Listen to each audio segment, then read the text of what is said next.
Hello and welcome to Ula Tea Leaf Readings. My name is Lenor and today I'm going to be reading your tea leaves. This is a horoscope for Pisces. If Pisces is your solar, lunar, ascendant/rising sign, then this is a message for you. Okay, let's get started.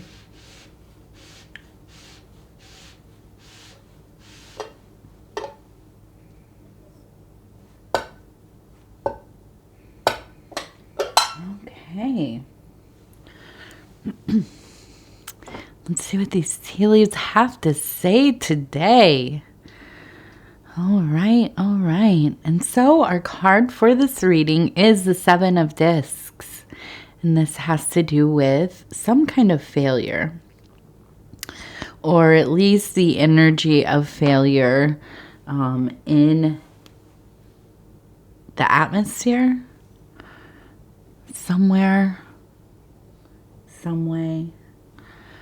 And this could be really just a sign of let's not give up. Let's not give up on the work we're doing. Let's not give up on our momentum that we have created.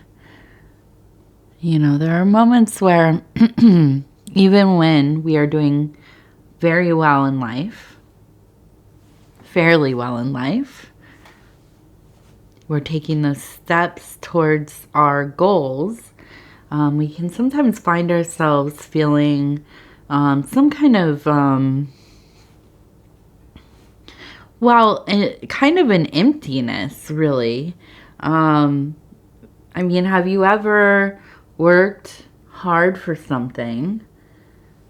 You know, did all the things to get it together, you know, did the thing, and then when you have succeeded, there is a feeling of emptiness. You know, not sad necessarily, not happy. Logically, you know, okay, I should celebrate this. I've, you know, done something here. But you still just don't quite feel in that moment. You don't feel the sense of success, of ability, of, you know, just, you know, whatever. It just doesn't feel where it should be, right? You don't feel like you are where you should be. And this is what that Seven of Discs kind of, the vibe I get from it sometimes when I see it and I think, oh, not this again. Not this. I'm going to have to schedule an appointment with my therapist maybe. Because this is some stuff I'm going to have to talk through. Okay, so let's take a look here. The first thing I really want to look at here is in the center. We do have, it looks like a person here. We have another person kind of almost bent forward. And then we have maybe a third person over here. So I think that there's some kind of situation happening. Now, the sense of failure, I don't think is directly related to you. But I do think that there's somebody in your life who you are close with, but more than being close with them, you just love them a lot. And I almost wonder if this is like a sibling or a good friend, but maybe not somebody who is actively in your life all the time. But again, somebody you love them deeply, okay? And you have a history with them. And they are having a rough time. And this may be because you have been doing pretty well. At least these last few readings, I have seen a lot of, you know, fortune, forward movement, achieving goals, expanded creativity, passion, and so on. And so this is quite a juxtaposition from your place of being, existing right now, to what they're going through. Okay, and it feels like maybe in some ways it kind of amplifies, you know, that chasm that is there. And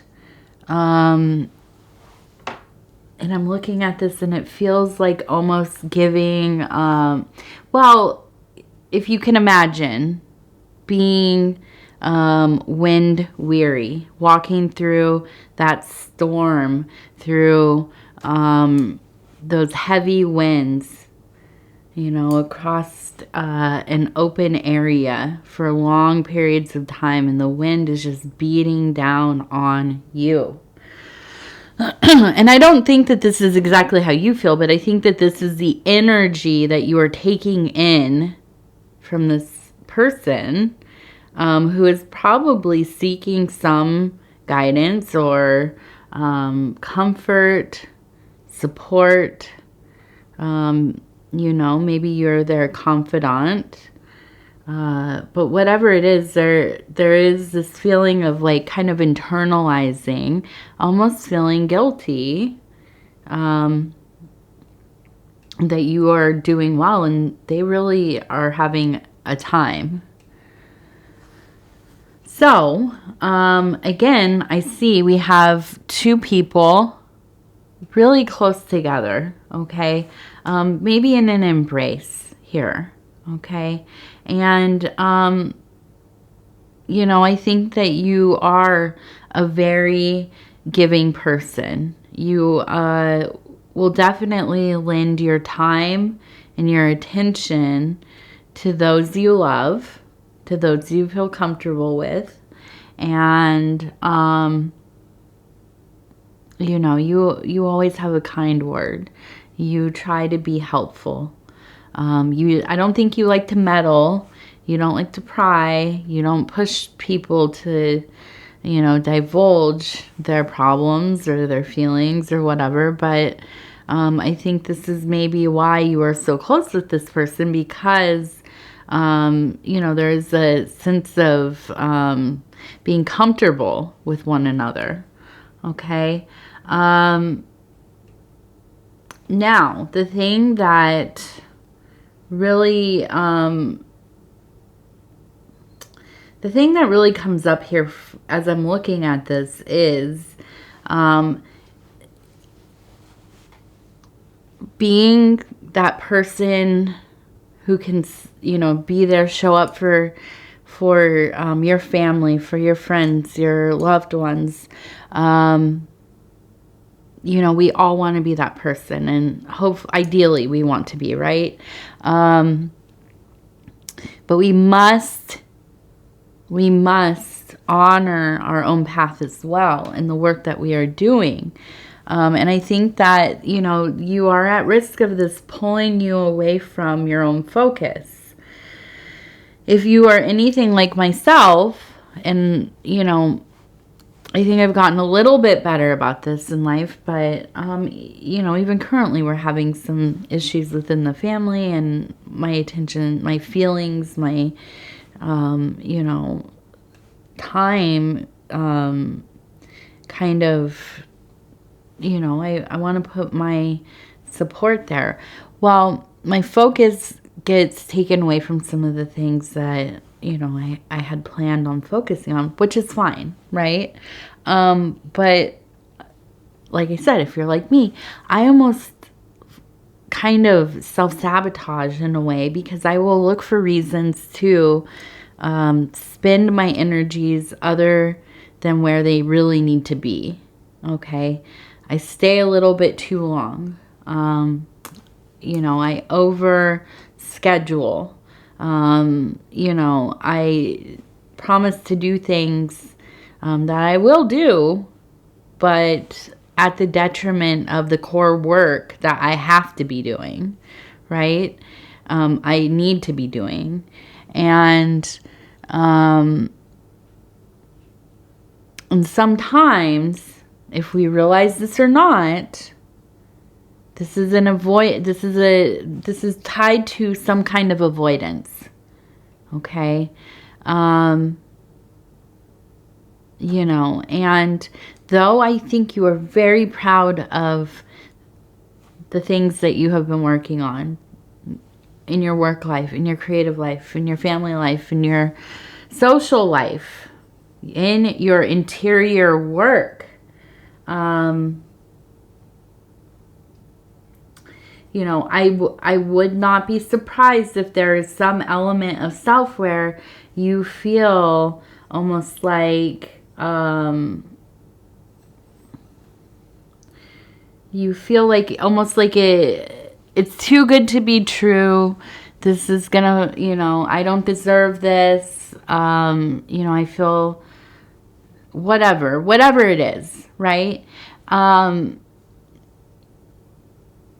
And these are just things that we kind of, you know, it's like we throw these barriers into our own roadway.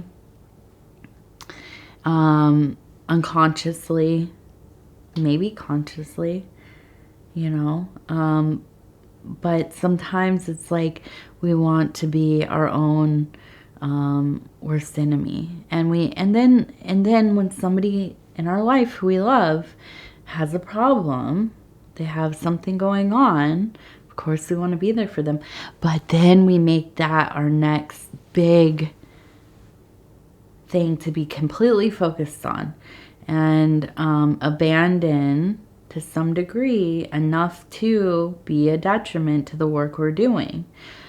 So I think that this energy right now is really about learning to balance what you're doing with your time, with your energies, your vital, subtle energies, okay? Not going too far off of your routines, okay? And really being mindful of the, you know, the things that you are kind of signing up to do, right? Making sure that you have the ability to honor those commitments, but most importantly, to honor the commitments to yourself and to your own self-work. Okay, because although it feels like these things can wait, I will tell you what, this is like anything else. A good example, if you are doing some kind of, you know, exercise thing, or intentional movement thing, and you decide, okay, well, you know, I have the flu or whatever, and I have to take a few days off. That's okay. Yeah, that makes sense. And then, maybe I'll take a couple more days off, right? Just to get fully rested up. And then it's been a week and a half, 2 weeks, right? And then you start thinking, I have to start from square one again, right?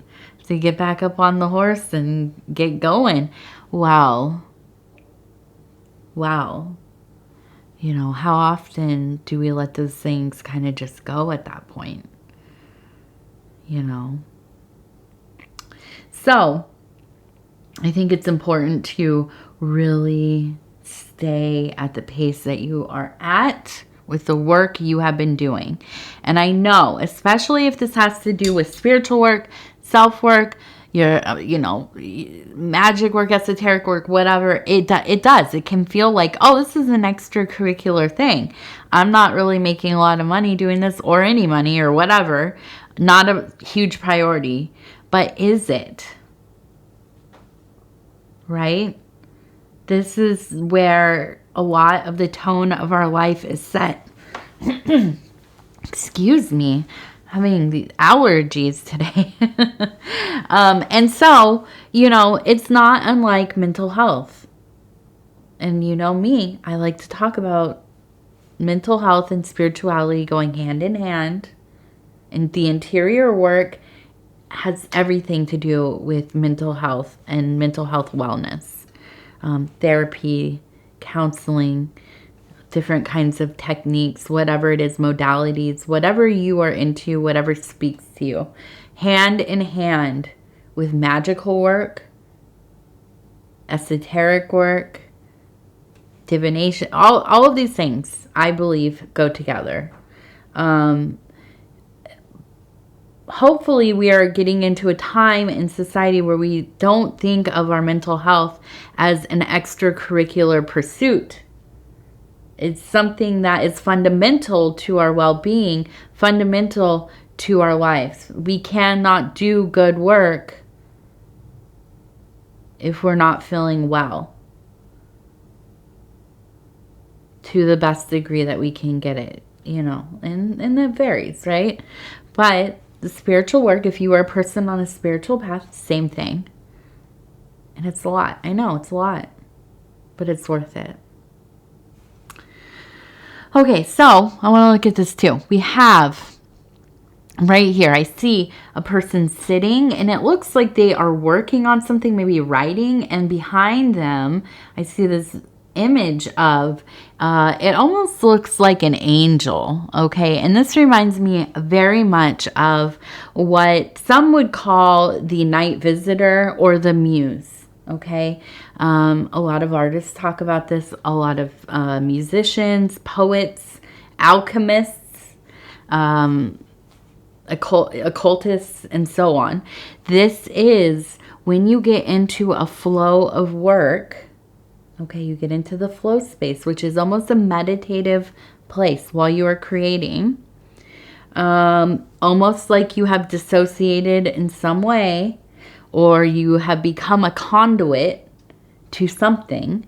There have been holy books written where it's almost like there is somebody, a disembodied voice, maybe kind of like channeling, I don't know, disembodied voice in the back, behind, kind of standing behind, telling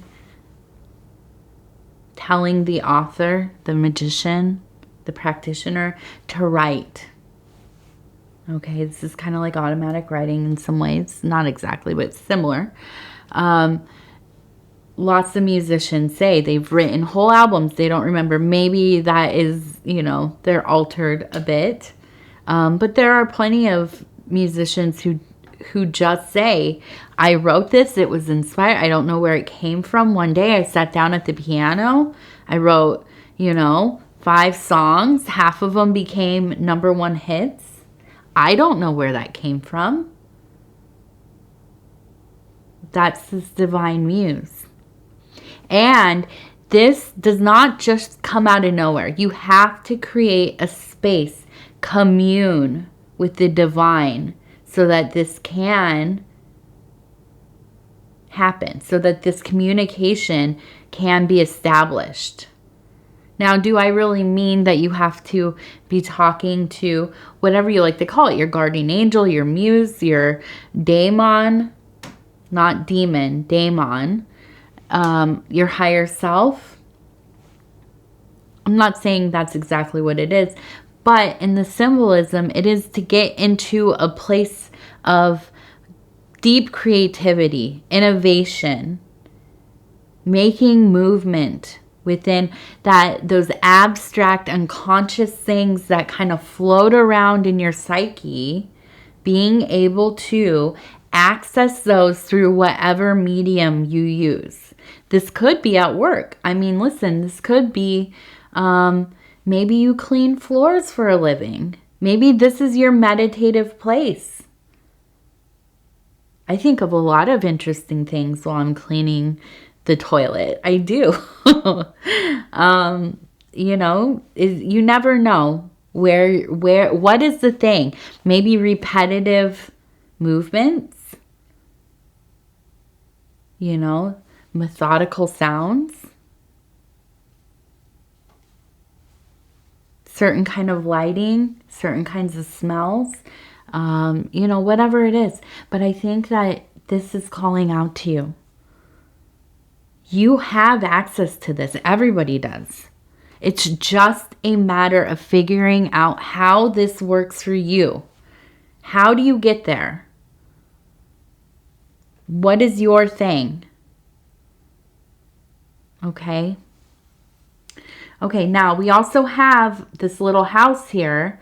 We have a little house, we have an eye, and it looks like we have a little dog as well. Okay. It kind of almost looks like a person walking. It's a house. I'm going to say this is the house. Okay, so I feel like there really is a sense of being watched over by somebody you love very deeply. This is not the same person, but this dog person, somebody who will be loyal and honest to you. You can trust what they have to say to you. Okay, they are watching over you, and maybe, just maybe, they have, you know, a little input that you maybe don't want to hear, but it's because they want to be honest with you. Maybe you have gone off track a little bit. Maybe they're worried that you will. Whatever it is. So I think that it's at least worth listening to. Okay? You don't have to do what people say, right? You are your own person, but I think it's worth listening to what they have to say. Okay? I don't think it's coming from a place of malice. Now we have a bird here, okay, and let's see what else do we have. So we have 3 steps. I almost feel like we have like a father figure up here. Okay, so I feel like we have some kind of communication. We do have this kind of real watery and loose, the tea that's loose, so kind of some big emotions going on. I almost wonder if this person who will be talking to you, or, you know, kind of, I don't know, you know, if this is the right thing for you. Or it seems to me that you are, and whatever they have to say. I wonder if this is almost going to be like a father figure, a mentor, a big brother. But I do think that they will have a message for you for sure with the bird. And then with the 3 steps, I think that there's going to be kind of a first big decision and then a couple of little ones for you to make. Okay. And I really do think that whoever this person in your life is that is struggling, I don't think that there's somebody who means to come in and cause any kind of problems. But I do think that they are somebody who they have trouble managing their life, I think, but I feel like they take up a lot of energy. Okay, this is somebody who just, they want advice all the time. They will never take it, right? Or they will begin to, and then they do the opposite. Okay, and you can only do so much, right? And sometimes all we can do is love somebody and let them know that they're loved. And that's about it, right? So, anyways, something to think about. Hopefully it's not a big deal. Hopefully I'm wrong. I like when I'm wrong about these readings that are like this, because then that means everybody's doing pretty well. All right, so we have the Earthbound Oracle cards, and these ones are a little different than the other ones that I've been using. They have an image and they have a word, and they kind of punctuate whatever we're talking about. We'll see where this goes. I'm going to stop where it feels right. Maybe right there. Okay, so it says permanence. Yeah. And this is quite messy, right? The ink is all over. So, you know, I really think that I don't know that anything is permanent. I think that the, you know, contemplation is about what does that actually mean for something to be permanent, because we live in a universe of constantly moving and changing things.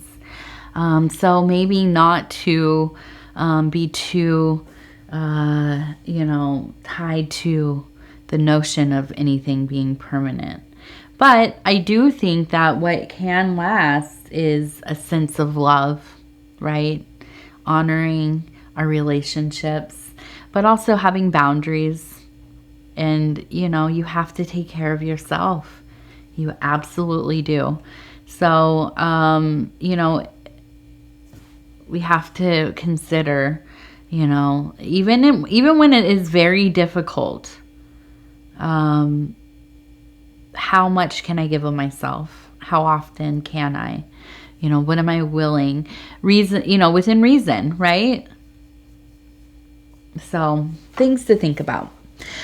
All right, Pisces, I want to say thank you so much for spending this time with me. It is always such an honor to be able to bring these messages to you. And if you'd be so kind as to like the video, it helps us get into the algorithm. And the algorithm kind of decides everything about everything here. And so we like to give it the engagement that it wants. And those are things like liking the video, sharing the readings on other social media platforms, watching the readings from the beginning to the end.